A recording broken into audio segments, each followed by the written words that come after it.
اللہ کے رسول صلی اللہ علیہ وآلہ وسلم نے فرمایا کہ اللہ فرماتا ہے انا عند عبد الظن بی، میں اپنے بندے کے گمان کے مطابق اس کے ساتھ ہوتا ہوں۔ اگر وہ میرے بارے میں اچھا گمان کرے تو میں اس کے ساتھ اچھائی کرتا ہوں، اگر وہ میرے بارے میں یہ سمجھے کہ اللہ کی ذات نقصان دے گی تو پھر اس کے ساتھ وہ رویہ اختیار کرتا ہوں۔ ہے تو وہ قہار بھی جبار بھی، لیکن غفار بھی ہے اور ستار بھی ہے۔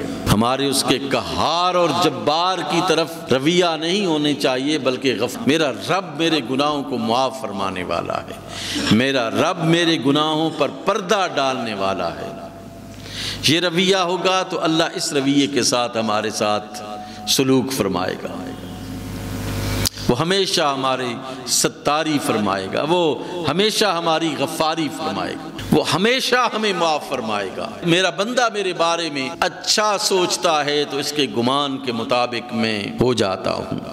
حضرت جابر بن عبداللہ انصاری رضی اللہ تعالی عنہ روایت فرماتے ہیں کہ جناب رسالت مآب صلی اللہ علیہ وآلہ وسلم نے اپنی وفات شریفہ سے 3 دن قبل ارشاد فرمایا، اور میں نے سرکار دو عالم صلی اللہ علیہ وآلہ وسلم کو خود سنا، آپ فرما رہے تھے لا یموتن احدکم الا وہم یحزن الظن باللہ عز وجل، کہ تم میں سے کوئی بھی شخص اس حالت میں نہ مرے کہ وہ اللہ کے بارے میں کوئی منفی سوچ رکھے، بلکہ ہمیشہ حسن ظن کے ساتھ تمہیں اس دنیا سے جانا چاہیے۔ حسن ظن الا وہم یحزن الظن باللہ عز وجل، کہ اللہ کی ذات کے بارے میں آپ کا حسن ظن ہونا چاہیے، اچھا گمان ہونا چاہیے کہ میں رب کے پاس جا رہا ہوں، وہ میرے ساتھ ہمیشہ اس نے سلوک فرمائے گا۔ بعض اوقات یہ ہوتا ہے کہ اعمال میں وہ معیار نہیں رکھ سکتا جو اس دنیا میں رکھنا چاہیے۔ ایک مسلمان کے لیے کم از کم پاسنگ مارکس کے اعمال تو ہونے چاہیے، کم از کم اتنے۔ اعمال میں بعض اوقات جو ہے وہ انسان جو ہے وہ کمزور بھی ہو جاتا ہے، لیکن دیکھیں نا، مسلمان کو یہ اعزاز تو ہے نا، جب وہ پیدا ہوا تو پہلی آواز اس نے اپنے کانوں میں اس کے جو پڑی ہے وہ اللہ کا نام تھا، اللہ اکبر اللہ اکبر۔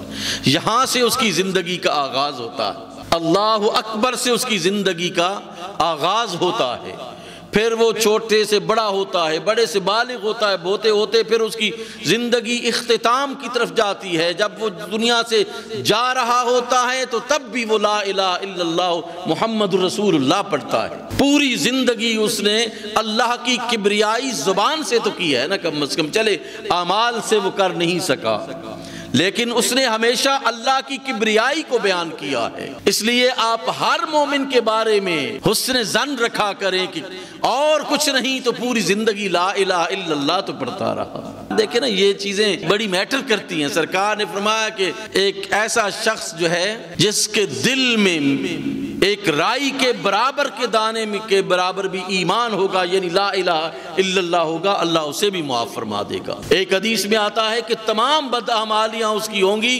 اور اس کے پاس صرف کلمہ ہوگا، تو دوسرے ترازو کے دوسرے پلڑے میں جب اللہ لا الہ الا اللہ کو رکھے گا تو وہ اس کے تمام گناہ ہلکے ہو جائیں گے، وہ پلڑا بھاری ہو جائے گا۔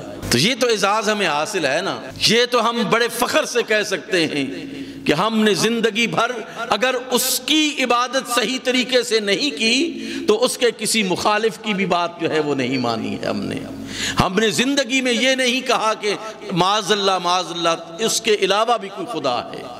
ہمارا تو بچہ کہتا ہے اللہ ایک ہے۔ یہ اعزاز اللہ نے ہمیں عطا فرمایا ہے۔